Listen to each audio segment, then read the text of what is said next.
नमस्कार और स्वागत है आपका हमारे चैनल ट्रेडिशंस फॉर यू में। माँ लक्ष्मी धन की देवी हैं। इनकी कृपा से ही धरती पर धन और ऐश्वर्य है। कहा जाता है कि माँ लक्ष्मी जिस भी व्यक्ति पर प्रसन्न हो जाती हैं उस पर अपनी असीम कृपा बरसाती हैं। उसे किसी प्रकार से धन वैभव की कोई कमी नहीं रहने देती। इसलिए लोग देवी लक्ष्मी को प्रसन्न करने के लिए विभिन्न प्रकार से उनकी पूजा अर्चना करते हैं। साथ ही लोग अपने घरों में या अन्य जगहों पर भी माता की तस्वीर या प्रतिमा लगाते हैं। घर में माँ लक्ष्मी की तस्वीर लगाना शुभ होता है। हालांकि इनकी तस्वीर लगाते समय कुछ बातों का ध्यान रखना बहुत आवश्यक होता है, क्योंकि माँ लक्ष्मी की कुछ ऐसी तस्वीरें होती हैं जो आपको धनवान बनाती हैं, लेकिन कुछ तस्वीरें ऐसी भी होती हैं जिन्हें घर में लगाना शुभ नहीं माना जाता। चलिए जानते हैं इस बारे में। उल्लू को माँ लक्ष्मी का वाहन माना गया है, लेकिन कभी भी घर में माँ लक्ष्मी की उल्लू के साथ या उल्लू की सवारी करते हुए तस्वीर नहीं लगानी चाहिए। ऐसी मान्यता है कि जो लोग गलत कार्य करके धन कमाते हैं उनसे नाराज होकर माँ लक्ष्मी उल्लू के ऊपर सवार होकर जाती हैं। इसलिए उल्लू के साथ माता की तस्वीर अपने घर में न लगाएं। शास्त्रों के अनुसार जिस तस्वीर में माँ लक्ष्मी खड़ी हुई नजर आए उसे घर में रखना शुभ नहीं माना जाता है।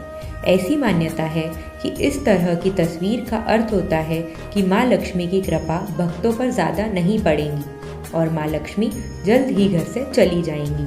साथ ही कभी भी माँ लक्ष्मी की खंडित मूर्ति या तस्वीर घर में नहीं रखनी चाहिए। ऐसा करने से घर में गरीबी और समस्याएं आती हैं। माँ लक्ष्मी की सबसे शुभ तस्वीर, फोटो या मूर्ति वह होती है जिसमें देवी कमल के फूल पर विराजमान हों और सोने के सिक्के बरसा रही हों, या जिसमें वे आशीर्वाद की मुद्रा में बैठी हों। अगर आप भी माता लक्ष्मी की कृपा अपने और अपने परिवार पर चाहते हैं तो बताई गई बातों को ध्यान रखें और अपने परिवार को भी ज़रूर बताएं। और वीडियो पसंद आया हो तो इसे लाइक और शेयर करें। साथ ही चैनल को सब्सक्राइब करें और बेल आइकॉन भी दबाएं।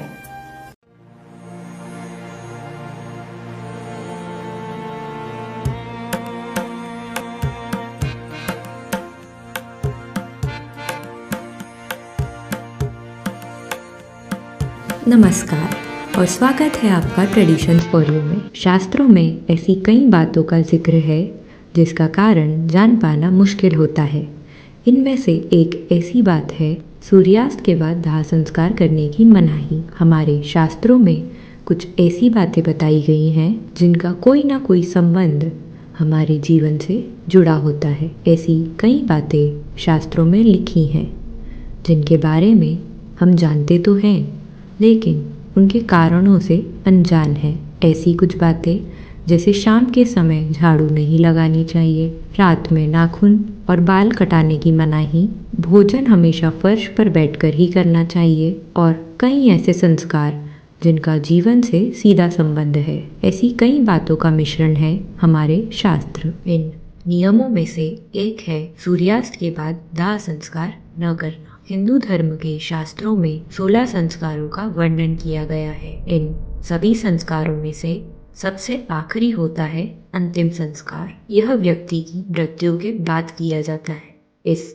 अनुष्ठान के लिए कुछ विशेष नियम बनाए गए हैं, जिसमें सूर्यास्त के बाद कभी भी शव का अंतिम संस्कार न करना प्रमुख है। गरुड़ पुराण में भी इस बात का जिक्र है कि यदि किसी व्यक्ति का अंतिम संस्कार सूर्यास्त के बाद किया जाता है तो उसे कभी भी मोक्ष नहीं मिलता।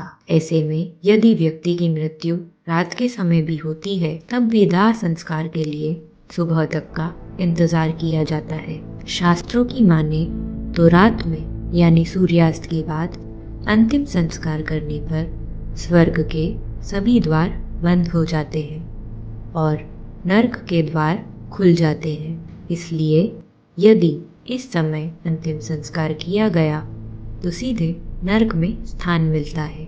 इसके साथ ही यह भी मान्यता है कि ऐसे व्यक्ति को अगले जन्म में कोई अंग दोष भी हो सकता है। ऐसा माना भी जाता है कि जिसका अंतिम संस्कार पूरे विधि विधान से नहीं होता है उसे मनुष्य योनि से मुक्ति नहीं मिलती है। ऐसी आत्मा भटकती रहती है और मोक्ष से वंचित रह जाती है। उन्हीं शास्त्रों के अनुसार सूर्यास्त के बाद दाह संस्कार न करने का विधान भी है। इस प्रकार हिंदू धर्म शास्त्रों में सूर्यास्त के बाद दाह संस्कार न करने की मनाही होती है और यदि इन नियमों का पालन न किया जाए तो व्यक्ति की आत्मा को मुक्ति नहीं मिलती है। अगर आपको यह वीडियो अच्छा लगा हो तो इसे लाइक एवं शेयर ज़रूर करें व इसी तरह के अन्य वीडियोस के लिए चैनल को सब्सक्राइब ज़रूर करें। धन्यवाद।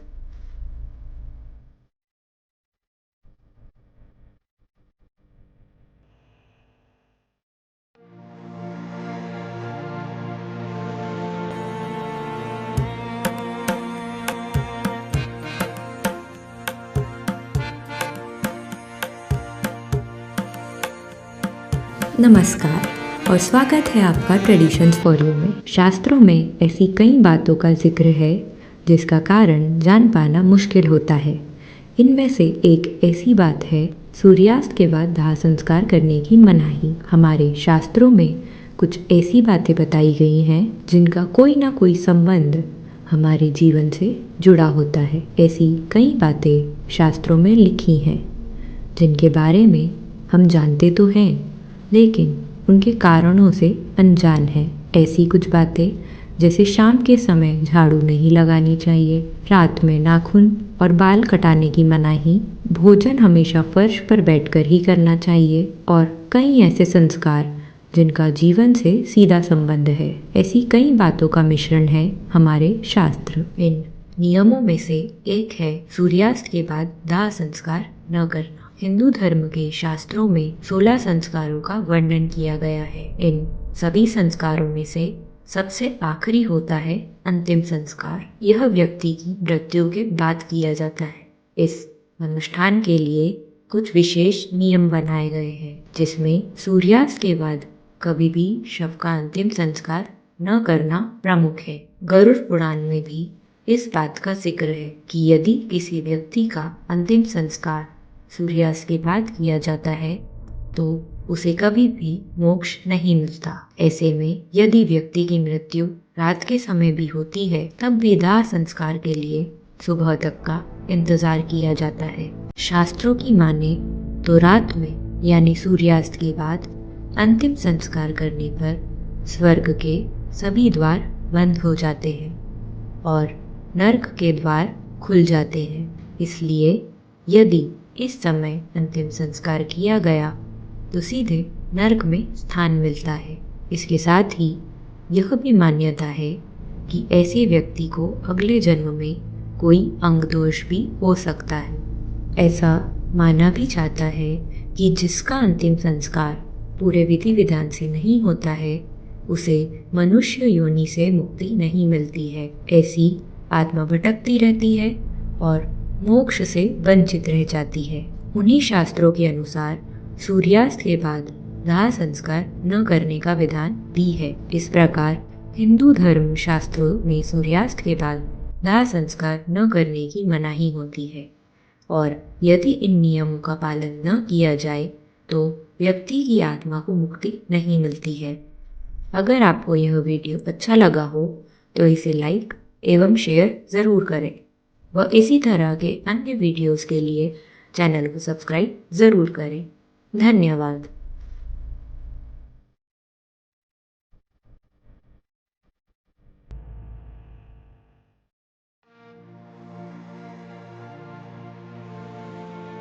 नमस्कार और स्वागत है आपका हमारे चैनल ट्रेडिशंस फॉर यू पर। आज के इस वीडियो में हम आपको बताएंगे कि क्यों हम मंदिर में प्रवेश करने पर घंटी बजाते हैं और क्या है इसके पीछे का महत्व। जानने के लिए वीडियो को अंत तक देखें। पूजा पाठ और भगवान के दर्शन के लिए हम सभी मंदिर जाते हैं और मंदिर में प्रवेश करने पर हम सभी मंदिर में लगी घंटियों को जरूर बजाते हैं। पर क्या कभी आपने सोचा कि हम मंदिर में घंटी क्यों बजाते हैं और क्या है इसके पीछे का कारण। धार्मिक के साथ ही इसके पीछे वैज्ञानिक महत्व को भी देखा गया है। चलिए आज हम आपको बताते हैं इसके पीछे के दोनों कारण। जब सुबह शाम मंदिरों में पूजा होती है और आरती होती है तो एक विशेष लय और धुन में छोटी बड़ी घंटियां बजाई जाती हैं। मान्यता है कि घंटियां बजाने से मंदिर में स्थापित देवी देवताओं की मूर्ति में चेतना जागृत होती है। इसके बाद उनकी पूजा और आराधना ज्यादा फलदायी और प्रभावशाली होती है।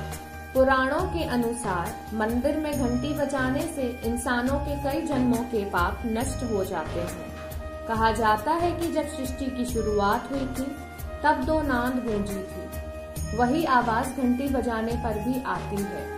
घंटी को उसी नाद का प्रतीक माना जाता है। मान्यताओं के अनुसार यह भी माना जाता है कि मंदिरों के बाहर लगी घंटियां व घंटे काल का प्रतीक है। यह भी माना जाता है कि जब धरती पर प्रलय आएगा उस समय भी घंटी बजने जैसा ही नाद वातावरण में सुनाई देगा।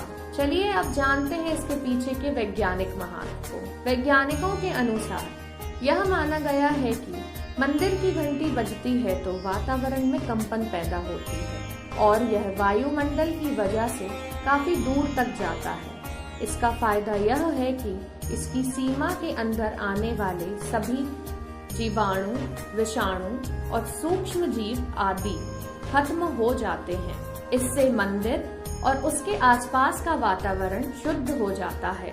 ऐसा भी माना गया है जिन जगहों पर रोजाना नियमित रूप से घंटी बजाने की आवाज आती है उस जगह का माहौल और वातावरण हमेशा शुद्ध और पवित्र होता है।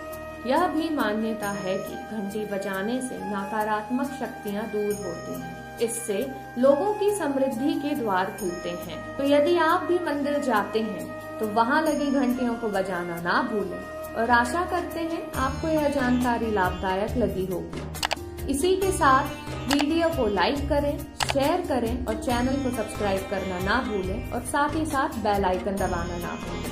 धन्यवाद। नमस्कार और स्वागत है आपका हमारे चैनल ट्रेडिशंस फॉर यू में।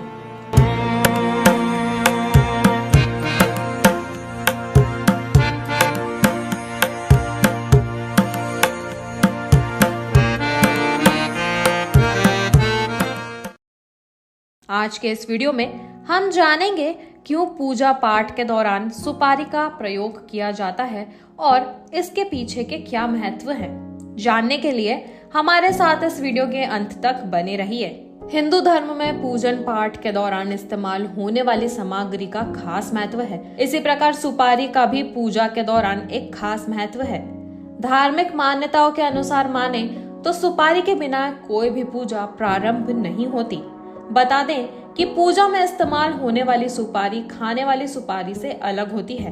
खाने वाली सुपारी देखने में गोल और बड़ी होती है, वहीं पूजा की सुपारी छोटी और थोड़ी लंबी होती है। तो चलिए आपको बताते हैं क्या है खासियत पूजा वाली सुपारी की। हिंदू वैदिक ग्रंथों के अनुसार पूजा पाठ या अनुष्ठान करने से पहले पूजा की सुपारी को पान के ऊपर विराजमान किया जाता है। ऐसा माना जाता है कि सुपारी में सभी देवी देवताओं का वास होता है। यदि पूजा के समय किसी भगवान की प्रतिमा नहीं होती तो पंडित के द्वारा मंत्रोच्चार से उस सुपारी में उस देवी देवता का आह्वान किया जाता है। उसके बाद पूजा संपन्न की जाती है। हिंदू शास्त्र में सुपारी को जीवंत देव का स्थान दिया गया है। सुपारी को ब्रह्मदेव, यमदेव, इंद्रदेव और वरुण देव का प्रतीक माना गया है। इसी के साथ कई पूजा में सुपारी को गणेश जी का स्वरूप मानकर भी पूजा जाता है। ग्रह शांति के दौरान भी सुपारी मुख्य रूप से प्रयोग की जाती है। यदि घर में ग्रह शांति का पूजन किया जा रहा है तो उसे सूर्य, मंगल, गुरु और केतु ग्रह का प्रतिनिधि माना गया है। इसके अलावा यदि जिस भी कारण से पूजा का आयोजन रखा गया है और उसमें मुख्य पात्र उपस्थित नहीं है तो उसकी जगह सुपारी को रखकर पूजा पूरी की जा सकती है। जैसे कुछ पूजा अनुष्ठान ऐसे भी होते हैं जिनमें पति पत्नी दोनों का साथ होना आवश्यक होता है, लेकिन ऐसे में यदि पत्नी कहीं बाहर गई हो, पूजा स्थल पर अनुपस्थित हो या उसकी मृत्यु हो चुकी हो तो उसके स्थान पर सुपारी की स्थापना कर पूजा को पूरा कर फल पाया जा सकता है। उम्मीद करते हैं आपको यह जानकारी खास लगी हो।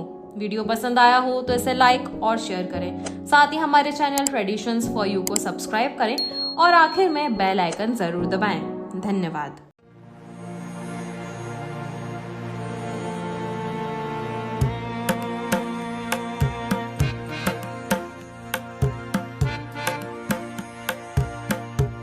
नमस्कार और स्वागत है आपका हमारे चैनल ट्रेडिशंस फॉर यू पर। आज हम बात करेंगे हिंदू धर्म में पारंपरिक विवाह से जुड़ी कुछ रस्मों के बारे में। जानने के लिए अंत तक बने रहिए, क्योंकि हम आपको एक ऐसी परंपरा के बारे में बताने वाले हैं जिसके पीछे की कहानी या महत्वता आप में से बहुत कम लोग जानते हैं। शादी के अवसर पर कई प्रकार की रस्में मनाई जाती है, जैसे गणपति निमंत्रण, हल्दी, मेहंदी, तोरणमार, 7 फेरे, कन्यादान इत्यादि। चलिए आज बात करते हैं शादी के दौरान होने वाली एक बहुत ही महत्वपूर्ण प्रथा की, कन्यादान की। वैसे तो लोग कन्यादान को कन्या का दान मानते हैं, लेकिन ऐसा बिल्कुल नहीं है। यह बात श्री कृष्ण द्वारा समझाई गई है। शास्त्रों में कन्यादान को महादान बताया गया है। एक पिता अपनी बेटी का पालन पोषण करता है और विवाह के दौरान अपनी बेटी के हाथ पीले करके उसके हाथ को वर के हाथों में सौंप देता है, जिसके बाद वर कन्या का हाथ पकड़कर ये संकल्प लेता है कि वो उस कन्या से जुड़ी हर जिम्मेदारी को भली भांति निभाएगा। इस रस्म को कन्यादान कहा जाता है। इस रस्म के दौरान एक पिता अपनी बेटी को उसके पति के हाथों में सौंपकर उसके लिए नया घर बसाता है और उनके नए और अच्छे जीवन की कामना करता है। लेकिन कन्यादान कन्या का दान नहीं होता। चलिए जानते हैं श्री कृष्ण ने कैसे कन्यादान का वर्णन किया है। श्री कृष्ण ने जब अर्जुन और सुभद्रा का गंधर्व विवाह कराया था तो बलराम ने उसका विरोध किया था। बलराम ने कहा कि सुभद्रा का कन्यादान नहीं हुआ है। जब तक कन्यादान नहीं होता तब तक विवाह पूर्ण नहीं माना जाता है। तब श्री कृष्ण ने कहा कि प्रदानमपि कन्यायाः पशुवत् को नुमन्यते। इसका मतलब है कि पशु की भांति कन्या के दान का समर्थन भला कौन कर सकता है। कन्यादान का सही अर्थ है कन्या का आदान, ना कि कन्या का दान। शादी के दौरान कन्या का आदान करते हुए पिता कहते हैं कि मैंने अभी तक अपनी बेटी का पालन पोषण किया, जिसकी जिम्मेदारी मैं आज आपको सौंपता हूँ। इसके बाद वर कन्या की जिम्मेदारी अच्छी तरह से निभाने का वचन देता है। इस रस्म को कन्या का आदान कहा जाता है। आदान का अर्थ होता है ग्रहण करना या लेना। इसी के साथ पति अपनी पत्नी की जिम्मेदारी को ग्रहण करता है। कन्या आदान को सुविधानुसार लोग कन्या दान कहने लगे, इसलिए आज भी लोग इसका गलत मतलब निकाल लेते हैं। चलिए अब देखते हैं कैसे शुरू हुई थी प्रथा कन्या आदान की। पौराणिक कथाओं के अनुसार कन्या का आदान सबसे पहले प्रजापति दक्ष ने किया था, जब उन्होंने अपनी 27 कन्याओं का विवाह चंद्रदेव से किया था, ताकि सृष्टि का संचालन सही प्रकार से हो सके। तब उन्होंने चंद्रदेव को अपनी बेटियों की जिम्मेदारी सौंपते हुए कन्या आदान किया था। दक्ष की इन 27 पुत्रियों को ही 27 नक्षत्र माना गया है। तब से विवाह के दौरान कन्या आदान की प्रथा शुरू हो गई थी। तो यह थी कहानी कन्यादान की। आशा करते हैं आपको यह वीडियो खास लगा हो। इसे लाइक और शेयर करें, साथ ही हमारे चैनल ट्रेडिशंस फॉर यू को सब्सक्राइब करें और बेल आइकन दबाना ना भूलें। धन्यवाद।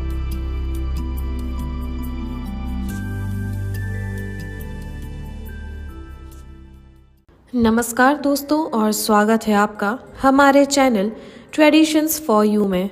आज के इस वीडियो में हम बात करेंगे छठ पूजा के बारे में और क्या है इसका ऐतिहासिक और आध्यात्मिक महत्व। जिन्हें शायद मालूम न हो, छठ पूजा एक पारंपरिक हिंदू त्योहार है जो खास तौर से बिहार के साथ ही झारखंड, उत्तर प्रदेश और नेपाल के कुछ हिस्सों में बड़े उत्साह से मनाया जाता है।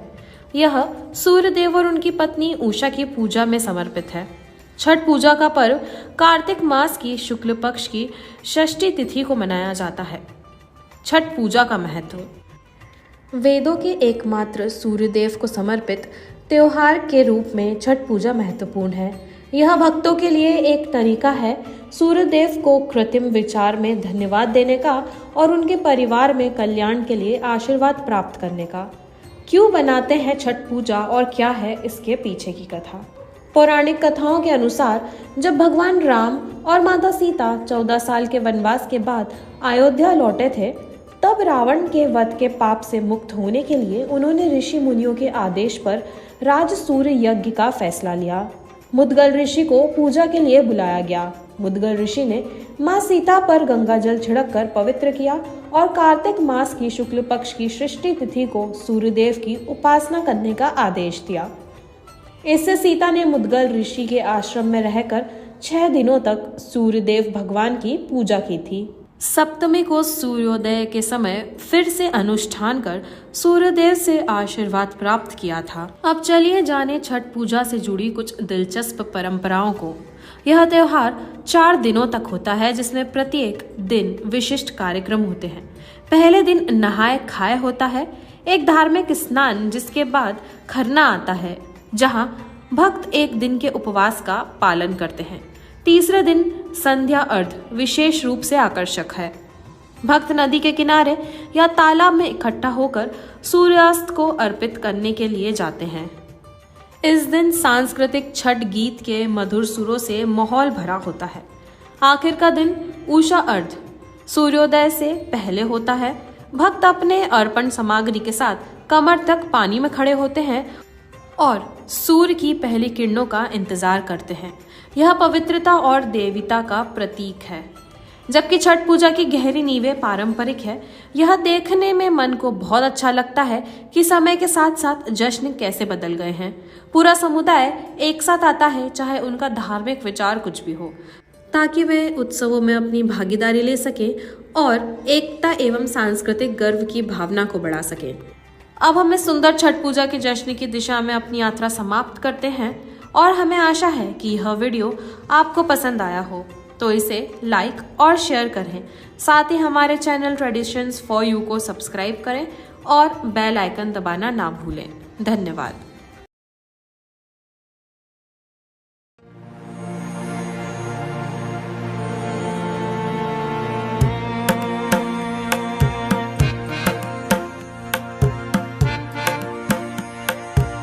नमस्कार और स्वागत है आपका हमारे चैनल ट्रेडिशंस फॉर यू पर। और आज इस वीडियो में हम आपको बताने वाले हैं क्यों हनुमान जी को सिंदूर चढ़ाया जाता है और क्या है इसके पीछे का महत्व। जानने के लिए वीडियो के अंत तक बने रहिएगा और साथ ही हम आपको बताएंगे हनुमान जी को सिंदूर क्यों प्रिय है। त्रेता युग की पौराणिक कथा यानी रामायण के अनुसार माता सीता अपनी मांग में सिंदूर भरा करती थी। एक दिन जब माता सीता अपनी मांग में सिंदूर भर रही थी तो उस समय हनुमान जी भी वहां मौजूद थे। माता को मांग में सिंदूर भरता देख उन्होंने पूछा कि माता, आप अपनी मांग में सिंदूर क्यों लगाती हैं? हनुमान जी के इस सवाल का जवाब देते हुए माता सीता ने कहा, अपने स्वामी श्री राम की दीर्घायु और अच्छे स्वास्थ्य की कामना के लिए मैं मांग में सिंदूर लगाती हूँ। जब हनुमान जी ने यह बात सुनी तो उन्होंने सोचा, अगर माता सीता के मात्र चुटकी भर मांग में सिंदूर लगाने से उनके प्रभु श्री राम को लाभ होगा, तो उन्होंने भी अपने पूरे शरीर पर सिंदूर लगाकर सोचा कि ऐसा करके उनके श्री राम अमर हो जाएंगे। यह हनुमान जी का सिंदूर के प्रति प्रेम नहीं बल्कि उनके प्रभु श्री राम के प्रति उनका प्रेम है। इसी के बाद से ही हनुमान जी को सिंदूर चढ़ाने की प्रथा प्रचलित हो गई। चलिए अब जानते हैं हनुमान जी को सिंदूर चढ़ाने के लाभ। यूँ तो हनुमान जी की पूजा हर दिन करी जा सकती है, लेकिन मंगलवार और शनिवार का दिन हनुमान जी को समर्पित है और इस दिन उनको यदि सिंदूर चढ़ाया जाए तो वह अति प्रसन्न होते हैं। सिंदूर के साथ ही हनुमान जी को नारंगी और केसरिया वस्त्र भी चढ़ाया जा सकता है। भगवान हनुमान को संकट मोचन भी कहा जाता है और मान्यता है कि अगर विधि विधान के साथ हनुमान जी का पूजन किया जाए तो वह अपने भक्तों के सभी संकट को हर लेते हैं। कहते हैं सिंदूर के साथ चमेली का तेल चढ़ाने से व्यक्ति की एकाग्रता बनी रहती है, साथ ही उसे सौभाग्य की प्राप्ति भी होती है। चलिए अब जाने क्या है सिंदूर चढ़ाने की विधि। हनुमान जी को चोला सिर्फ और सिर्फ मंगलवार या शनिवार के दिन चढ़ाना शुभ माना जाता है। इस दिन स्नान करने के बाद लाल रंग के वस्त्र धारण करें। इसके बाद हनुमान जी की प्रतिमा पर गंगा जल से उनका अभिषेक करें। सिंदूर में चमेली का तेल मिलाकर सबसे पहले हनुमान जी के चरणों में लगाएं और फिर प्रतिमा पर ऊपर से लेकर पैरों तक उन्हें चोला चढ़ाएं। हनुमान जी को चने, गुड़, मिठाई, पान, सुपारी चढ़ाएं और फिर धूप लगाकर हनुमान चालीसा का पाठ करें। इसके बाद हनुमान जी की आरती कर उनके चरणों में थोड़ा सा सिंदूर लेकर अपने माथे पर लगा लें। ऐसा करने से व्यक्ति के तमाम कष्ट दूर होते हैं। उम्मीद करते हैं हनुमान जी को सिंदूर चढ़ाने से जुड़ी यह जानकारी आपको पसंद आई हो। अगर हाँ, तो हमारे वीडियो को लाइक और शेयर करें। साथ ही हमारे चैनल ट्रेडिशंस फॉर यू को सब्सक्राइब करें और आखिर में बेल आइकन दबाना ना भूलें। धन्यवाद। नमस्कार और स्वागत है आपका हमारे चैनल ट्रेडिशंस फॉर यू में।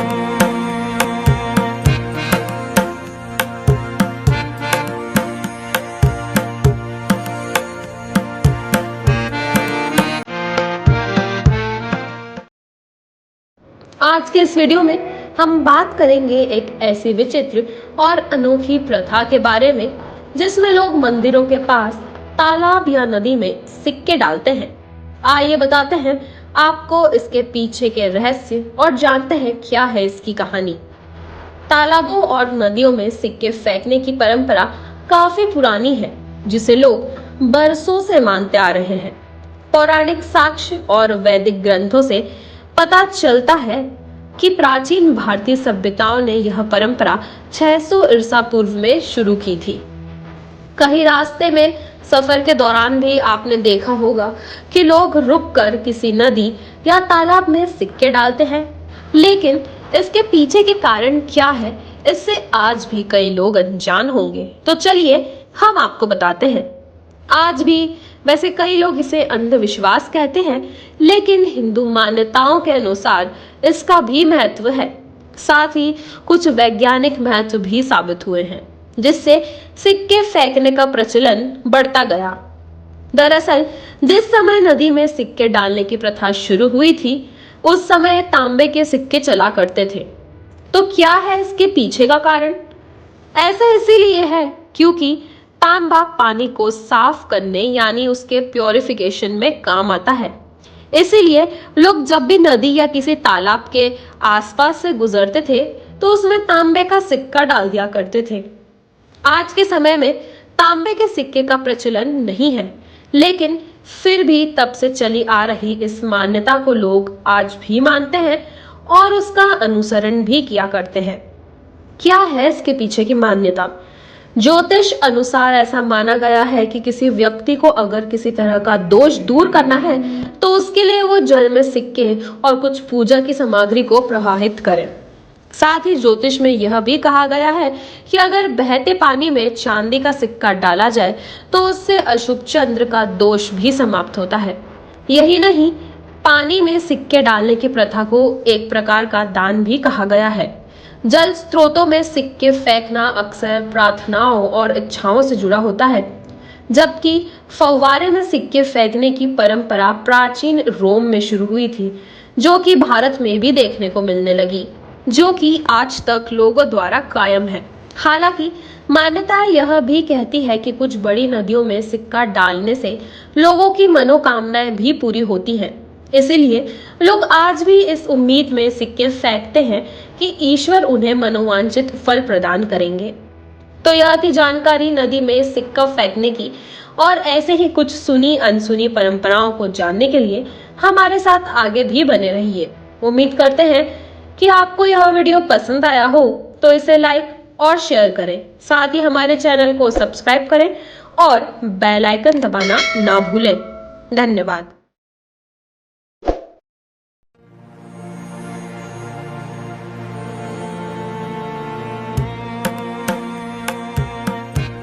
नमस्कार और स्वागत है आपका हमारे चैनल ट्रेडिशंस फॉर यू में, प्रेजेंटेड बाय UBE मीडिया। वैसे तो भगवान शिव को जल और बेलपत्र चढ़ाने की प्रथा काफ़ी पुरानी और युगों से चली आ रही है। लेकिन क्या आप जानते हैं क्यों हम उन्हें जल और बेलपत्री अर्पित करते हैं? जल भगवान शिव को हिंदू संस्कृति में क्यों अर्पित किया जाता है? इसका कारण विभिन्न पौराणिक कथाओं और तात्कालिक सांस्कृतिक विवादों के कारण है। समुद्र मंथन के पश्चात जो विष निकला उसे भगवान शिव ने अपने कंठ में समाहित कर लिया और सृष्टि की रक्षा की, परंतु विषपान से महादेव का कंठ नीलवर्ण हो गया। इसी कारण उनका भी नाम नीलकंठ महादेव पड़ा। उस विष के प्रभाव को कम करने के लिए समस्त देवी देवताओं ने उन्हें जल अर्पित किया। इसलिए शिवलिंग पर जल चढ़ाने का एक खास महत्व है। विष का असर सिर्फ उनके शरीर तक नहीं रहा, बल्कि उसकी वजह से आसपास का वातावरण भी गर्म होने लगा। इसे ठंडा करने का उपाय देवताओं ने बेलपत्र के रूप में निकाला। उन्हें पता था कि बेलपत्र विष के प्रभाव को कम करता है, इसीलिए शिव जी को बेलपत्र खिलाना शुरू किया गया। भोलेनाथ को शीतल रखने के लिए उन पर जल भी अर्पित किया गया।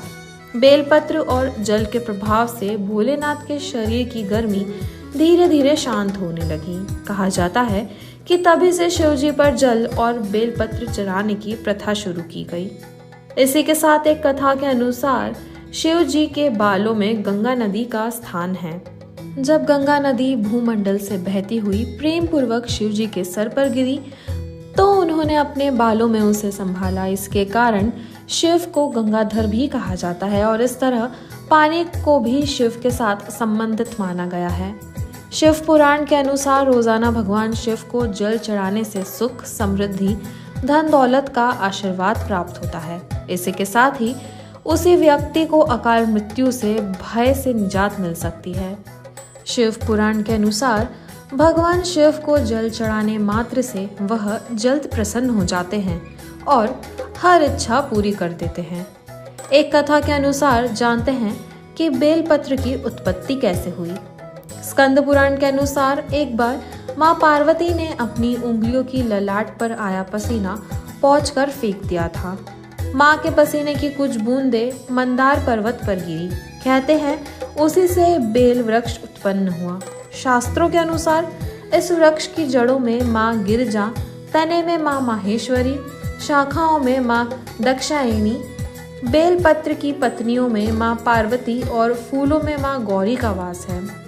हालांकि आप जानते हैं कि बेलपत्र चढ़ाने से मनुष्य को क्या लाभ हो सकते हैं। राम नाम लिखा बेलपत्र जब भगवान शिव पर अर्पण होता है तो भगवान शिव और राम दोनों का आशीर्वाद प्राप्त होता है। बेलपत्र चढ़ाने से दरिद्रता मिटती है। इन बातों का भी ध्यान रखें। ऐसा माना जाता है कि बेलपत्र शिव जी के ऊपर चढ़ाने से आध्यात्मिक शक्ति की प्राप्ति होती है। इसी के साथ भगवान शिव प्रसन्न होकर अपने भक्त की मनोकामनाएं भी पूरी करते हैं।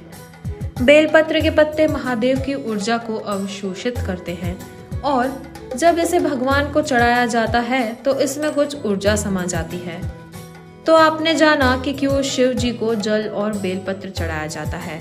अगर यह वीडियो पसंद आया हो तो इसे लाइक और शेयर करें। साथ ही हमारे चैनल ट्रेडिशंस फॉर यू को सब्सक्राइब करें और आखिर में बेल आइकन दबाना ना भूलें। धन्यवाद।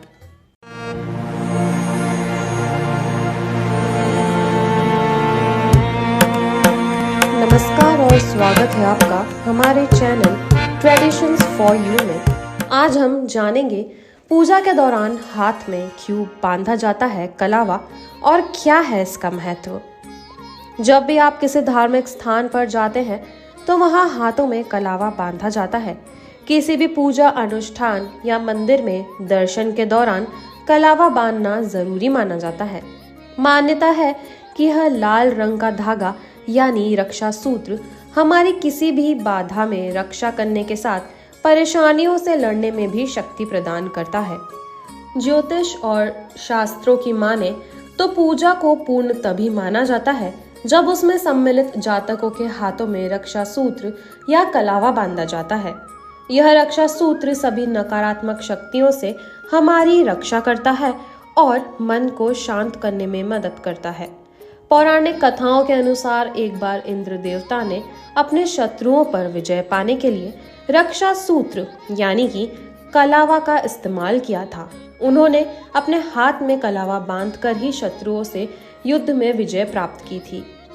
दूसरी कथा के अनुसार असुरों के राजा बलि ने अपनी रक्षा के लिए भी कलावा का इस्तेमाल किया था। प्राचीन काल में जब राजा महाराज युद्ध में जाते थे तब उनकी पत्नियां हाथों में कलावा बांधकर उनकी रक्षा का वचन लेती थी और ईश्वर से उनकी जीत की प्रार्थना किया करती थी। ज्योतिष में भी ऐसी मान्यता है कि कलाई में कलावा यानी लाल धागा बांधने से देवीय शक्ति प्राप्त होती है। ये धागा कलाई की नसों से ऊर्जा पूरे शरीर में फैलाने में मदद करता है और शरीर हमेशा ऊर्जावान बनाए रखता है। कलावा किसी भी पुरुष को अपने दाहिने हाथ में बांधना चाहिए और महिलाओं को इसे बाएं हाथ में बांधना चाहिए। कलावा 40 दिनों तक पहनने और इसे समय समय पर बदलते रहें। कलावा बांधने के कई धार्मिक कारणों के अलावा इसके कुछ वैज्ञानिक कारण भी हैं। आयुर्वेद के अनुसार हमारे शरीर में 3 दोष होते हैं, वात, पित्त और कफ, जिन्हें त्रिदोष भी माना जाता है। इन दोषों की अस्थिरता हानिकारक परिणाम दे सकती है। कलावा बांधने से कलाई की नसें आपके तीनों दोषों को कम करने में मदद करती है। यह शरीर में संतुलन बनाए रखने के साथ बीमारियों से भी बचाता है। इसीलिए कलावा पूजा के दौरान बांधने की सलाह दी जाती है। अगर आपको यह वीडियो पसंद आया हो तो इसे लाइक और शेयर करें। साथ ही हमारे चैनल को सब्सक्राइब करें और जाते हुए बेल आइकन दबाना ना भूलें और बने रहिए ट्रेडिशंस फॉर यू के साथ। धन्यवाद। नमस्ते और स्वागत है आपका हमारे YouTube channel traditions for you में।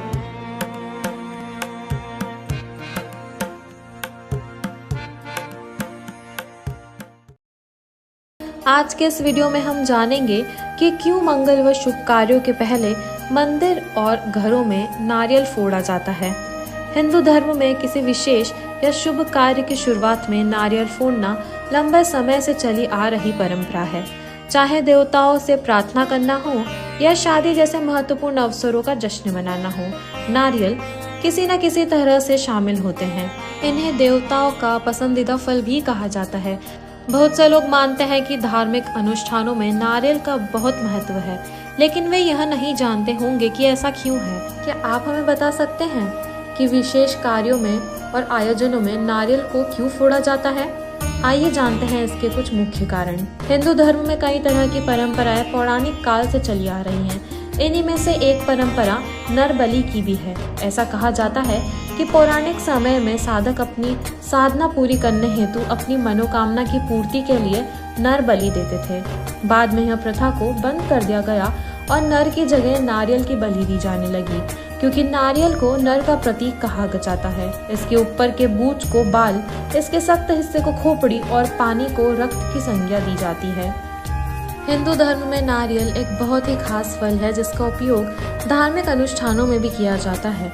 ऐसा माना जाता है कि यह सौभाग्य लाता है। जब लोग भगवान को नारियल देते हैं तो इसे एक विशेष उपहार माना जाता है और फिर आशीर्वाद के रूप में सभी के साथ साझा किया जाता है। नारियल के अंदर के पानी से घर के भीतर की नकारात्मक ऊर्जा भी नष्ट होती है। यह आपके स्वास्थ्य के लिए भी अच्छा माना जाता है और यदि आप बीमार हैं तो यह आपको बेहतर महसूस कराने में भी मदद कर सकता है। हिंदू पौराणिक कथाओं में नारियल को देवी और देवताओं की पूजा में उपयोगी फल माना जाता है। नारियल के फल और उसके ताजे जल को आर्थिक संपन्नता और समृद्धि का प्रतीक माना जाता है। नारियल को किसी भी शुभ कार्य की शुरुआत में उपयोग में लाया जाता है, जैसे कि नए घर की निवेश पूजा या शुभारंभ में। उम्मीद करते हैं कि नारियल से जुड़ी यह जानकारी आपके लिए फायदेमंद रही हो। आगे आने वाले वीडियोस में हमारे साथ बने रहिए। वीडियो पसंद आया हो तो इसे लाइक और शेयर करें। साथ ही हमारे चैनल को सब्सक्राइब करें और आगे के भागों के लिए बेल आइकन दबाएं। धन्यवाद। नमस्ते दोस्तों और स्वागत है आपका हमारे YouTube channel traditions for you में। आज हम बात करेंगे एक विषय पर जो भारत में कई हजार सालों से बहुत महत्वपूर्ण माना जाता है। भारतीयों द्वारा गाय को पवित्र क्यों माना जाता है और इसके पीछे क्या कारण है। हिंदू धर्म में गाय सबसे पवित्र पशु के तौर पर देखी जाती है। पौराणिक कथाओं के अनुसार गायों को कामधेनु गाय का वंशज माना जाता है। धरती पर आज के पहले गायों की कुछ ही प्रजातियां पाई जाती थी और आज से लगभग 9500 वर्ष पूर्व गुरु वशिष्ठ ने गाय के सही कुल का विस्तार किया, जिसके मुताबिक यह पता चला कि उन्होंने गाय की नई प्रजातियों को भी बनाया, जैसे कामधेनु, देवनी, भौमा इत्यादि। कामधेनु गाय के लिए गुरु वशिष्ठ से विश्वामित्र सहित बड़े राजाओं के युद्ध हुए, लेकिन गुरु वशिष्ठ ने कामधेनु गाय को किसी को नहीं दी। इन्हीं युद्धों के चलते गुरु वशिष्ठ के 100 पुत्र भी मारे गए थे। मान्यताएं यह भी बताती है कि पशु इसलिए पवित्र माना जाता है क्योंकि उनके शरीर में 33 करोड़ देवी देवता निवास करते हैं। इसके अलावा कुछ और मान्यताओं के चलते भी गाय को पवित्र पशु का दर्जा दिया गया है। हिंदू धर्म में गाय को बहुत महत्वपूर्ण माना जाता है। वे हमारे लिए माँ की तरह है और हमारे धर्म के प्रतीक के रूप में देखी जाती हैं। भगवान कृष्ण गायों की देखभाल करते थे और उन्हें अपने हाथों से खाना भी खिलाते थे। ऐसा माना जाता है कि उनका घर गोलोक नामक एक विशेष स्थान है। यह भी माना जाता है कि गाय हमारी इच्छाओं को पूरा करने में सक्षम है। हमारी मान्यता और वैज्ञानिक कारणों से हिंदू धर्म में गाय इतनी खास क्यों है, इसके कई कारण हैं। गाय की पूजा से इच्छाओं की पूर्ति होती है और मनोवांछित फल की प्राप्ति होती है। घर की समृद्धि के लिए घर में गाय होना अत्यधिक शुभ माना गया है। ऐसा कहा जाता है कि विद्यार्थियों को अध्ययन करने के साथ साथ गाय की सेवा भी करनी चाहिए। इससे उनका मानसिक विकास तेजी से होता है। संतान और धन की प्राप्ति के लिए भी गाय को चारा खिलाना और उसकी सेवा करना बेहतर परिणामदायक माना गया है। गाय के सिंग में ब्रह्मा, विष्णु, महेश। भविष्य पुराण के अनुसार गायों के सिंगों में तीनों लोकों के देवी देवता विद्यमान रहते हैं। सृष्टि के रचनाकार ब्रह्मा और पालनकर्ता विष्णु गाय के सिंगों के निचले हिस्से में विराजमान हैं। तो गाय के सिंग के मध्य में शिव शंकर विराजते हैं। गौ के ललाट में माँ गौरी तथा नासिका भाग में भगवान कार्तिकेय विराजमान हैं। उम्मीद करते हैं कि गौ माता से जुड़ी यह जानकारी आपको लाभदायक लगी हो। आगे आने वाले वीडियोस में हमारे साथ बने रहिए। वीडियो पसंद आया हो तो इसे लाइक और शेयर करें। साथ ही हमारे चैनल को सब्सक्राइब करें और आगे के भागों के लिए बेल आइकन दबाएं। धन्यवाद। नमस्कार, स्वागत है आपका हमारे यूबीई मीडिया की पेशकश ट्रेडिशंस फॉर यू में।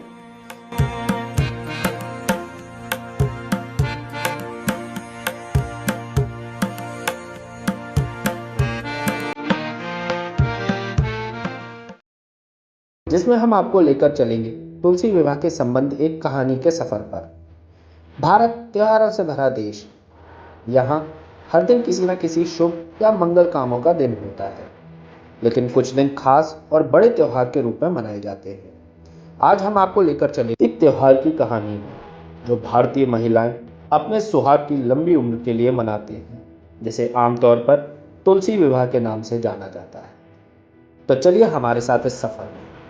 तुलसी विवाह मध्य और पूर्व भारत में एक प्रमुख त्योहारों में से एक है। इस दिन भारतीय औरतें अपनी सुहाग की लंबी उम्र के लिए तुलसी के पौधे की पूजा करती हैं। पौराणिक कथाओं के मुताबिक जालंधर नाम का एक राक्षस हुआ करता था, जिसने देवी देवताओं को अपने आतंक से परेशान कर रखा था। यह जालंधर शिव जी की क्रोध अग्नि से जन्मा था, जिससे इसका मुकाबला करना किसी भी देवी देवता के लिए संभव नहीं था। जालंधर की शक्ति का कारण उसकी पत्नी वृंदा भी थी।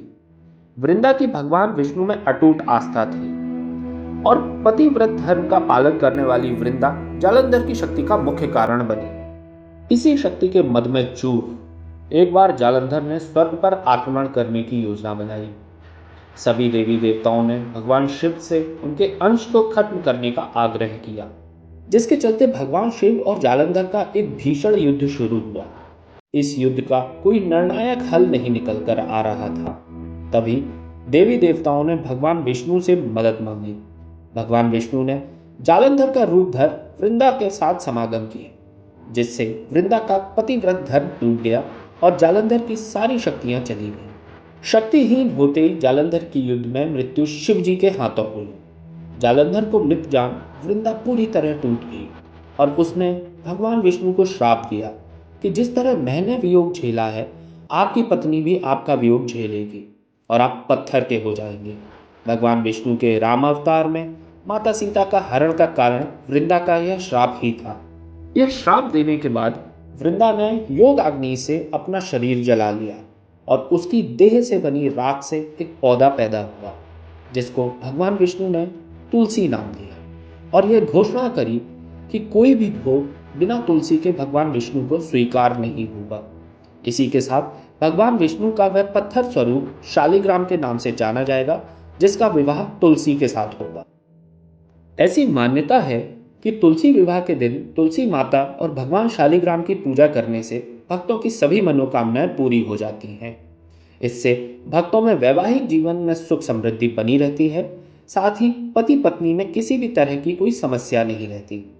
आषाढ़ शुक्ल पक्ष की देवशयनी एकादशी के दिन भगवान विष्णु 4 महीनों के लिए योग निद्रा में चले जाते हैं और कार्तिक मास की देव उठनी एकादशी के दिन जागते हैं। इसके बाद उनका विवाह तुलसी से कराया जाता है। तुलसी विवाह के लिए पूजन स्थल को साफ सुथरा कर फूलों से अच्छी तरह सजाएं। तुलसी के गमले में गन्ने का मंडप जरूर बनाएं। तुलसी माता का 16 श्रृंगार कर चुनरी अर्पित करें। तुलसी विवाह करने के लिए सबसे पहले चौकी बिछाएं, उस पर तुलसी का पौधा और शालिग्राम को स्थापित करें।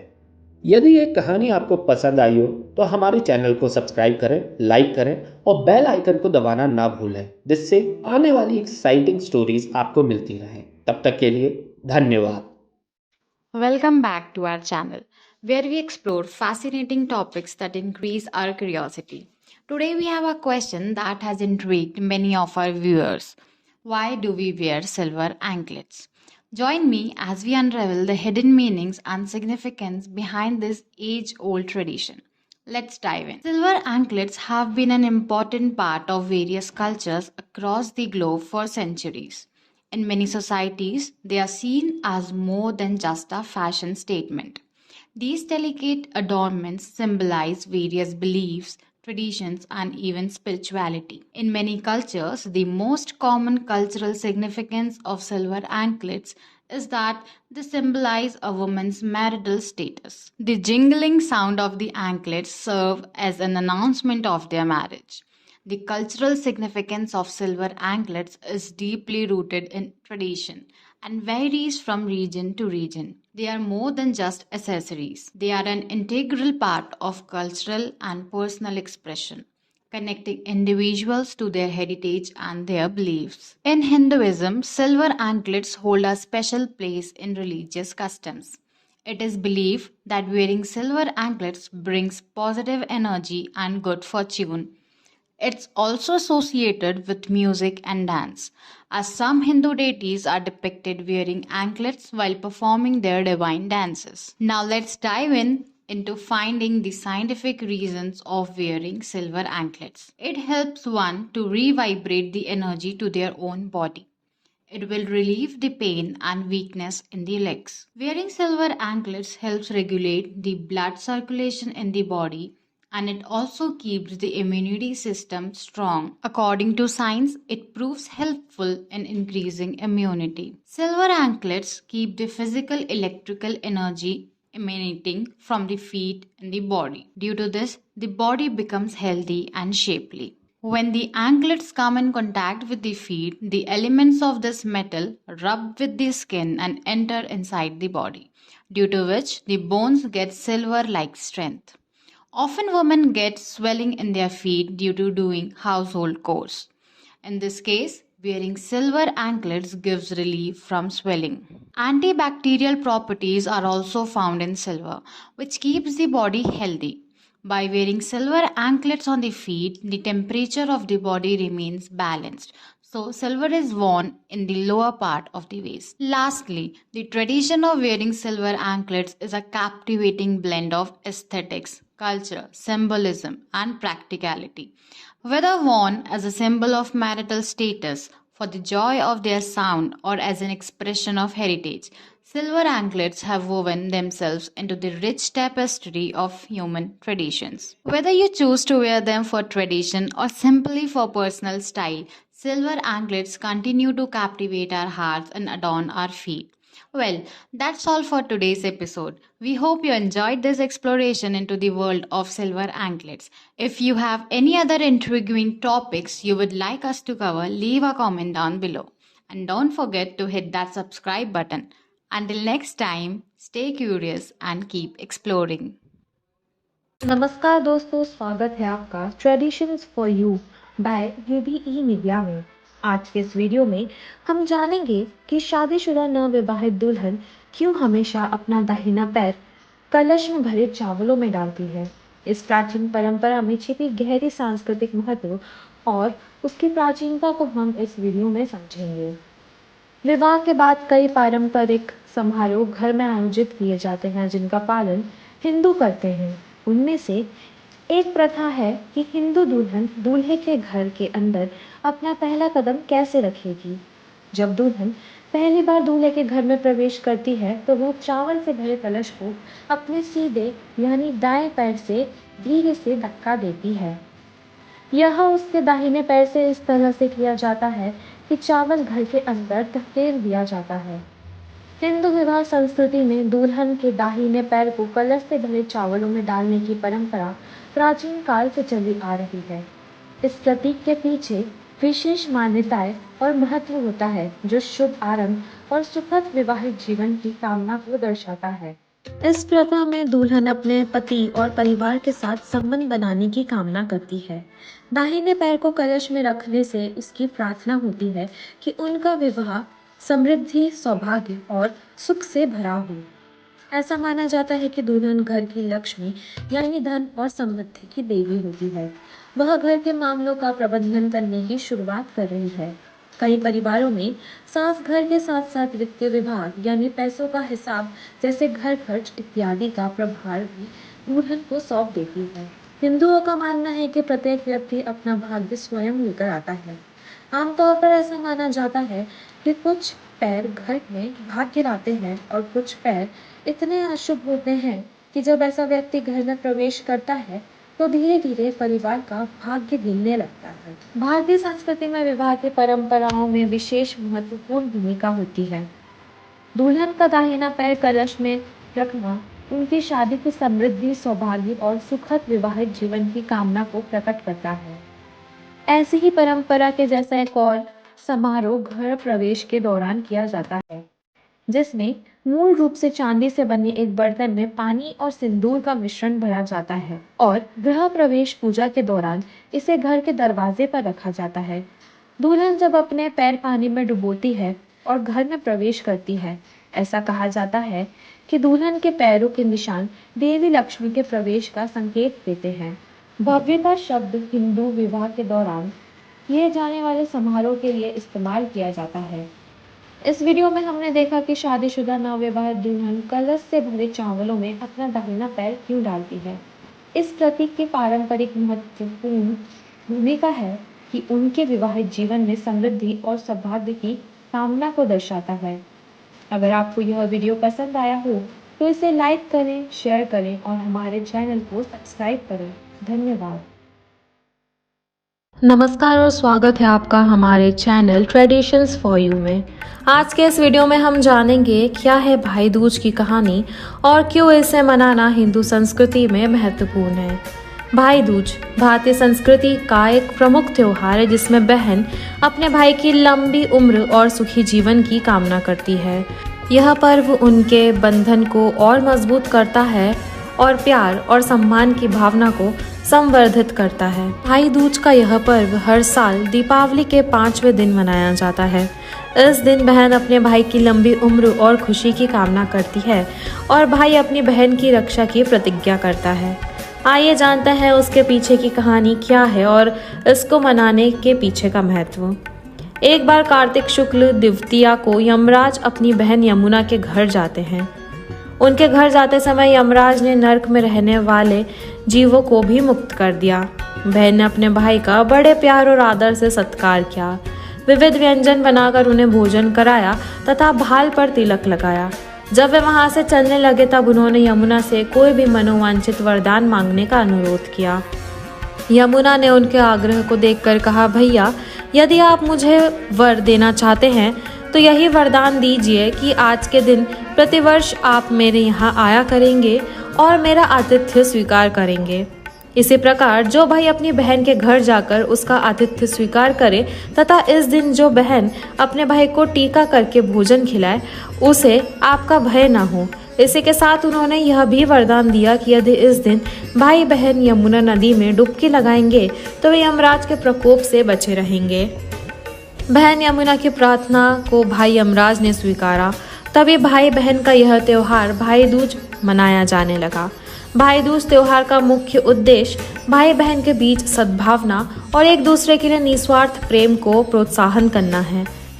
भाई दूज के दिन ही 5 दिनों तक चलने वाले दीपावली उत्सव का समापन भी हो जाता है। यदि किसी भाई की कोई बहन नहीं है तो वह अपने चचेरे भाई बहनों या अन्य लड़कियों जो उनकी बहन के समान हैं उनसे उपहार देकर भगवान का आशीर्वाद प्राप्त कर सकते हैं। यम द्वितीया नामक एक विशेष दिन पर यदि कोई व्यक्ति अपनी बहन के हाथ का बना भोजन खाता है तो उसे जीवन में धन और खुशियां प्राप्त होती है। उम्मीद करते हैं कि भाई बहन की भाई दूज की यह कहानी आपको पसंद आई हो और इसका महत्व भी आपको जानने मिला हो। अगर हमारा वीडियो पसंद आया हो तो इसे लाइक और शेयर करें। साथ ही हमारे चैनल ट्रेडिशंस फॉर यू को सब्सक्राइब करें। साथ ही आने वाले वीडियोस के लिए बेल आइकन दबाना भी ना भूलें। धन्यवाद। नमस्कार और स्वागत है आपका हमारे चैनल ट्रेडिशंस फॉर यू में, जहां आज हम बात करेंगे एक महत्वपूर्ण हिंदू त्योहार की, नरक चौदस। यह दिन दीपावली के एक दिन पहले मनाया जाता है और हिंदू कैलेंडर के कार्तिक माह के कृष्ण पक्ष की चतुर्थी को मनाया जाता है। नरक चतुर्दशी दीपावली से एक दिन पहले एक विशेष दिन है। इस साल यह दीपावली के दिन भी मनाया जाएगा। इसे छोटी दिवाली, रूप चौदस, नरक चौदस या रूप चतुर्दशी या नरक पूजा भी कहा जाता है। इस दिन लोग भगवान यमराज जो मृत्यु के देवता हैं और भगवान कृष्ण की पूजा करते हैं। वे चारों ओर रोशनी और खुशियां लाने के लिए शाम को दीपक जलाते हैं। लोग बुरी घटनाओं से बचने और अच्छे स्वास्थ्य के लिए प्रार्थना करते हैं।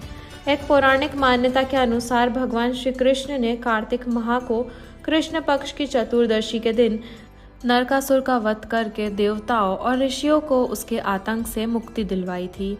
ऐसे में आइए जानते हैं इस साल नरक चतुर्दशी कब है। साल 2023 को आने वाली नरक चौदस या चतुर्दशी, जिसे कृष्ण चतुर्दशी भी कहा जाता है, 12 नवंबर 2023 को मनाई जाएगी, जिसे लोग छोटी दिवाली कहकर भी मनाते हैं। नरक चौदस के दिन भगवान श्री कृष्ण ने दानवराज नरकासुर का वध किया था और उस दिन की खुशी में लोगों ने दीपों से अपने घरों को रोशन किया था। इस दिन की परंपरा यह भी बताती है कि भले अंधकार की अवस्था में भी सत्य और धर्म की जीत होती है। इस दिन लोग अपने घरों को दीपों से सजाते हैं और उन्हें रोशनी से प्रकाशित करते हैं। यह पर्व सत्य, धर्म और न्याय की जीत का स्मरण कराता है। इसके अलावा नरक चौदस के दिन लोग दान और दानव निर्मूलन के प्रतीक में विभिन्न धार्मिक कार्यों का भी आयोजन करते हैं। इस पर्व के माध्यम से हमें यह याद दिलाया जाता है कि अंधकार की स्थिति में भी सत्य, धर्म और न्याय की जीत होती है और बुराई का नाश होता है। यह एक उत्सव है जो हमें अच्छे कार्यों की ओर प्रेरित करता है और अंधकार को दूर करने की प्रेरणा देता है। ऐसा माना जाता है कि इस दिन लोगों को सुबह जल्दी नहाना चाहिए। इस दिन रूप चौदस भी होती है, जिस दिन सूर्योदय के पूर्व शरीर पर तेल लगाकर स्नान करना चाहिए। सूर्योदय के बाद स्नान करने से साल भर के शुभ कार्य नष्ट हो जाते हैं। इस दिन सायंकाल देवताओं का पूजन करके बाहर सड़क और प्रत्येक स्थान पर दीपक जलाकर रखना चाहिए। ऐसा करने से घर में लक्ष्मी का वास होता है और साथ ही दरिद्रता का भी नाश होता है। आशा करते हैं कि आपको यह वीडियो पसंद आई हो, इसलिए जाते जाते हमारे वीडियो को लाइक और शेयर करें। हमारे चैनल ट्रेडिशंस फॉर यू को सब्सक्राइब करें और ऐसे ही नए वीडियोस के लिए बेल आइकन भी दबाएं। धन्यवाद। नमस्कार दोस्तों, स्वागत है आपका UBE मीडिया के चैनल ट्रेडिशंस फॉर यू में। आज के इस वीडियो में हम जानेंगे कि क्यों प्रत्येक पूजा और धार्मिक कार्य के पहले भगवान गणेश जी की पूजा की जाती है। गणेश जी का विशेष महत्व और उनकी पूजा में छिपी गहरी विचारधारा को जानने के लिए वीडियो को अंत तक देखें। भगवान गणेश हिंदू धर्म में विद्या, बुद्धि और समृद्धि के देवता माने जाते हैं। उनकी विशेषता में विवेक, बुद्धिमानता और आस्था की शक्ति होती है, जो हर कार्य में सफलता की प्राप्ति करने में सहायक होती है। क्या है इसके पीछे की कहानी? एक बार देवताओं के बीच इस बात को लेकर विवाद हो गया कि धरती पर किसकी पूजा सबसे पहले की जाएगी। सभी देवतागण खुद को सबसे श्रेष्ठ बनने लगे। तब नारद जी ने इस स्थिति को देखते हुए शिव जी की शरण में जाने की सलाह दी। जब सभी देवता शिव जी के पास पहुंचे तो उन्होंने सभी के बीच विवाद को सुलझाने के लिए एक प्रतियोगिता का आयोजन रखा। उन्होंने सभी देवताओं से अपने अपने वाहन पर बैठकर संपूर्ण ब्रह्मांड का चक्कर लगाने को कहा। जो भी परिक्रमा करके सबसे पहले उनके पास पहुंचेगा, धरती पर उसकी ही पूजा की जाएगी। सभी देवता अपने अपने वाहन पर सवार होकर ब्रह्मांड का चक्कर लगाने निकल पड़े, मगर गणेश जी अपने वाहन मूषक पर सवार नहीं हुए। वह ब्रह्मांड का चक्कर लगाने के बजाय अपने माता पिता के चारों ओर परिक्रमा लगाने लगे। उन्होंने माता पिता के चारों ओर 7 बार परिक्रमा की और हाथ जोड़कर खड़े हो गए। जब सभी देवता ब्रह्मांड का चक्कर लगाकर लौटे तो गणेश जी को वहीं खड़ा पाया। अब शिव जी प्रतियोगिता के विजेता को घोषित करने चल दिए। उन्होंने गणेश जी को विजयी घोषित किया। सभी देवता आश्चर्य में पड़ गए कि सभी देवता पूरे ब्रह्मांड का चक्कर लगाकर आए, तो उन्हें छोड़कर गणेश जी को क्यों विजेता घोषित किया गया। तब शिव जी ने बताया कि पूरे ब्रह्मांड में माता पिता का स्थान सबसे सर्वोपरि है और गणेश जी ने अपने माता पिता की परिक्रमा की है, इसीलिए वह सभी देवताओं में सबसे पहले पूजनीय है। तभी से गणेश जी की पूजा सबसे पहले होने लगी। सभी देवताओं ने शिव जी के इस निर्णय को स्वीकार किया। भारतीय संस्कृति में गणेश जी की पूजा एक प्राचीन परंपरा है, जो समृद्धि, सफलता और बुद्धिमानता की प्राप्ति के लिए मानी जाती है। उन्हें विधिवत पूजने से हमारे सारे कार्यों में आने वाली समस्याएं दूर होती है और हमारे मार्ग में आने वाली हर परेशानी का समाधान होता है। इस वीडियो में हमने देखा कि क्यों हर पूजा और धार्मिक कार्य के आरंभ में गणेश जी की पूजा की जाती है। उनकी कृपा से हमें सफलता, समृद्धि और बुद्धि की प्राप्ति होती है। अगर आपको यह वीडियो पसंद आया तो इसे लाइक करें, शेयर करें और हमारे चैनल को सब्सक्राइब करें। धन्यवाद। Hello and welcome back to our channel. Today we are delving into the fascinating world of chanting Om. Om, a sacred sound, holds tremendous significance in various spiritual practices across the globe. In this video, we will explore the origins, benefits, and techniques of chanting Om. So sit back, relax, and let's dive into the captivating world of Om chanting. The sound of Om is associated with the Big Bang. As per astrologers, Om had stemmed from the time when the universe was coming into reality. To understand the power behind chanting Om, we must first explore its ancient origins. Om, also known as Om, has its root in the ancient scriptures of Hinduism. It is considered the primordial sound, the sound of creation itself. By chanting Om, we connect to the divine energy that permeates the universe. Om consists of 3 syllables, A, U, and M, which represent different aspects of existence. The A sound signifies creation, the beginning and awakening. The U sound represents preservation, sustenance, and steadiness. And the M sound symbolizes dissolution, transformation, and completion. As we said, the Om mantra is the essence of all other mantras, Vedas, and rituals in astrology. In fact, if you go to look for it, you will find that mostly all the mantras begin with Om. Om mantra, sometimes also known as the Lord Shiv mantra, is chanted across ceremonies such as marriage, mundan, while worshipping the deities, and many more. The Om mantra is also recited while meditating to align your thoughts with the heavenly energies. As per astrologers, the Om mantra has spiritual powers that ignite the sense of enlightenment in the native. The mantra can be recited by anyone to understand the deeper meaning of life and attain peace and unburden oneself. Chanting Om brings numerous benefits to the mind, body, and spirit. It calms the mind, reduces stress, and enhances focus and concentration. The vibrations produced by chanting Om resonate within our bodies, harmonizing our energy centers or chakras. Chanting Om also helps promote self-awareness, increasing spiritual connectivity and awakening a sense of inner peace. It allows us to tap into our innate creativity, intuition, and inner strength. Now let's explore some techniques for chanting Om. Find a quiet and comfortable space where you can concentrate. Sit in a cross-legged position or any comfortable posture. Close your eyes and take a few deep breaths to center yourself. Start chanting Om by pronouncing the A sound, gradually transitioning to the U and M. Feel the vibrations resonating in your body as you chant, focusing your attention on the sound.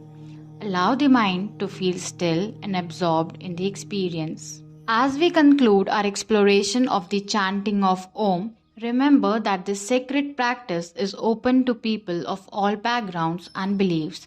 Its universal essence transcends cultural and religious boundaries, offering a path toward inner peace and spiritual growth. Incorporate chanting Om into your daily routine, even if it's just for a few minutes, and witness the profound impact it can have on your well-being. Join us next time as we continue exploring mindfulness practices and techniques for a balanced life. If you find this video helpful, don't forget to hit the like button. Subscribe to our channel and share it with others seeking inner peace and spiritual growth. नमस्कार दोस्तों और स्वागत है आपका हमारे YouTube channel में।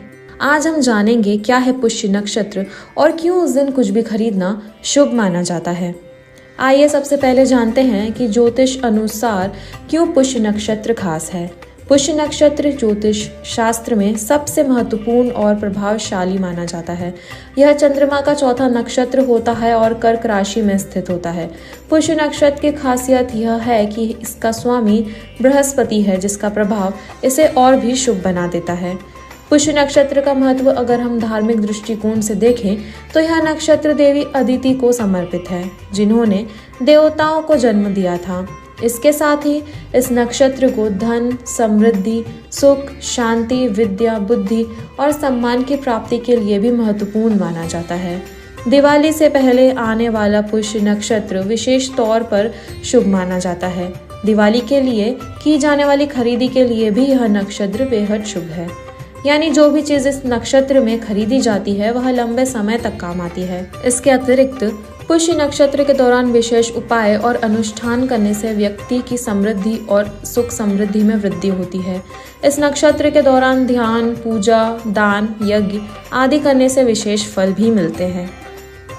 पुष्य नक्षत्र को खरीदारी के लिए विशेष मुहूर्त माना जाता है क्योंकि यह नक्षत्र स्थायी माना जाता है। इसीलिए इस मुहूर्त में खरीदी गई वस्तु अधिक समय तक अक्षय और उपयोगी होती है। साथ ही इस मुहूर्त में खरीदी गई वस्तु भी शुभ फल प्रदान करती है। इस नक्षत्र में खास तौर से सोने की खरीदारी का महत्व होता है। ऐसा इसलिए है क्योंकि इसे शुद्ध, पवित्र और अक्षय धातु के रूप में माना जाता है। इस दिन खास तौर पर लोग इलेक्ट्रॉनिक सामान जैसे TV, washing machine, computer, fridge, mobile phone, bike, car, भूमि, सोना, चांदी और बर्तन जैसी चीजें सबसे ज्यादा खरीदते हैं। पुष्य नक्षत्र में खरीदारी करने से घर में और परिवार में सुख और समृद्धि में वृद्धि हो सकती है। यह खरीदारियों को खुशियों और शांति का संदेश भी दे सकता है।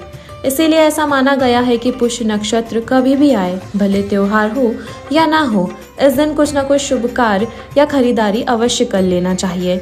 आशा करते हैं कि आपको आज का यह वीडियो पसंद आया हो, तो हमारे चैनल को लाइक, शेयर और सब्सक्राइब करें।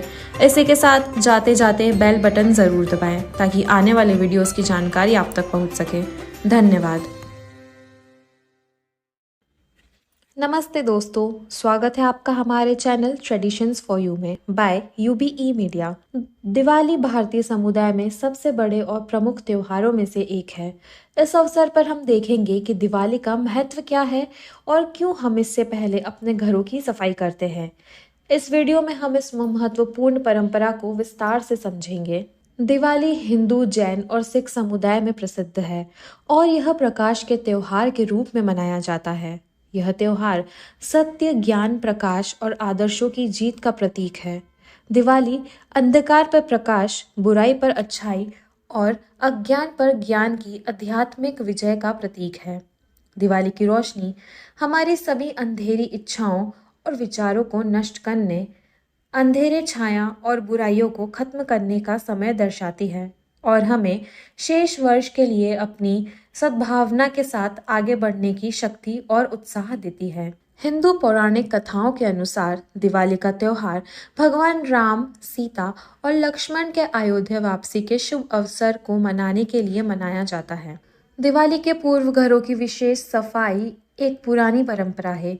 इससे न केवल घर को साफ सुथरा बनाया जाता है, बल्कि इससे नकारात्मक ऊर्जा को दूर किया जाता है और सकारात्मक ऊर्जा को आमंत्रित किया जाता है। भारतीय संस्कृति में घर की सफाई का आदान प्रदान विशेष महत्व रखता है। इससे हम न केवल शुभ आरंभ करते हैं, बल्कि नए साल की शुरुआत को सकारात्मक ऊर्जा से भर देते हैं और समृद्धि की प्राप्ति कर सकते हैं। यह हमेशा माना जाता है कि दिवाली वह समय है जब देवी लक्ष्मी आपके घर में धन, शांति और समृद्धि लेकर आती है। लोग विभिन्न अनुष्ठान करते हैं और पूजा करते हैं, जिसे आमतौर पर लक्ष्मी पूजा के नाम से जाना जाता है। इसीलिए इस पूजा को और अधिक प्रभावी बनाने के लिए घर की सफाई की जाती है, क्योंकि हर देवता एक साफ घर में प्रवेश लेना पसंद करते हैं और हम हमेशा मानते हैं स्वच्छता ईश्वरीयता के बगल में है। इस वीडियो में हमने देखा कि दिवाली का महत्व क्या है और क्यों हम इससे पहले अपने घरों को साफ सुथरा करते हैं। यह परंपरा हमारी संस्कृति की गहराई और उसकी महत्वपूर्ण भूमिका को दर्शाती है। अगर आपको यह वीडियो पसंद आया तो इसे लाइक करें, शेयर करें और हमारे चैनल को सब्सक्राइब करें। धन्यवाद। नमस्कार दोस्तों, स्वागत है आपका यूबीई मीडिया के हमारे चैनल ट्रेडिशंस फॉर यू में। आज हम इस वीडियो में जानेंगे कि मंदिरों के शिखर पर कलश स्थापित क्यों किया जाता है। इस प्रथा के पीछे छुपी वैज्ञानिक और पौराणिक कथाएं क्या है, इसे हम इस वीडियो में जानेंगे। क्या है इसके पीछे की पौराणिक मान्यताएं? प्राचीन समय से ही हमारे समाज में मंदिरों को बहुत महत्व दिया जाता है। इसी के साथ यह भी माना जाता है कि मंदिर कलश के बिना अधूरा है। यह परमात्मा की उपस्थिति का प्रतीक है और इसका उपयोग अक्सर मंदिर स्थान को पवित्र करने के लिए किया जाता है। पौराणिक मान्यताओं के अनुसार मंदिर के शिखर पर कलश की स्थापना समर्थ देवताओं की आस्था को संकेत करता है और उनकी कृपा को आमंत्रित करता है। क्या है कलश का महत्व? हिंदू अनुष्ठानों में कलश को दिव्य उपस्थिति के प्रतीक के रूप में देखा जाता है, जो देवता के सार का प्रतीक है। कलश को सम्मान की दृष्टि से देखा जाता है, क्योंकि यह भी माना जाता है कि इसमें समारोह के दौरान पवित्र ऊर्जा का भी वास होता है। यह महत्व कलश को विभिन्न हिंदू अनुष्ठानों और पूजाओं में महत्वपूर्ण भूमिका निभाता है। भगवान को मंदिर में विराजित करने के बाद कलश की स्थापना की जाती है। कलश के साथ ध्वजा की स्थापना से मंदिर साथ ही साथ वह आने वाले भक्तों के अंदर भी सकारात्मक ऊर्जा का प्रभाव होता है। यह कहा जाता है कि इसके स्थापना के पश्चात ही मंदिर को पूर्ण रूप से तैयार माना जाता है। हिंदू मान्यताओं के अनुसार यदि मंदिर के शिखर पर कलश की स्थापना न की गई हो तो उस मंदिर में की गई पूजा और अर्चना का कोई अर्थ नहीं होता। वैज्ञानिक दृष्टिकोण से मंदिरों के शिखर पर कलश की स्थापना के पीछे विशेष तत्व हैं। इससे शिखर की रक्षा और उसकी दीर्घावधि को बढ़ावा मिलता है। इसके साथ ही कलश को एक पवित्र आकर्षण के रूप में भी माना जाता है, जो नकारात्मक ऊर्जा को नष्ट करता है। भारतीय संस्कृति में मंदिरों की स्थापना और उनकी देखभाल में विशेष महत्व है। कलश की स्थापना भारतीय संस्कृति में प्राचीन काल से होती आ रही है और इसे आज भी प्राचीनतम प्रथा के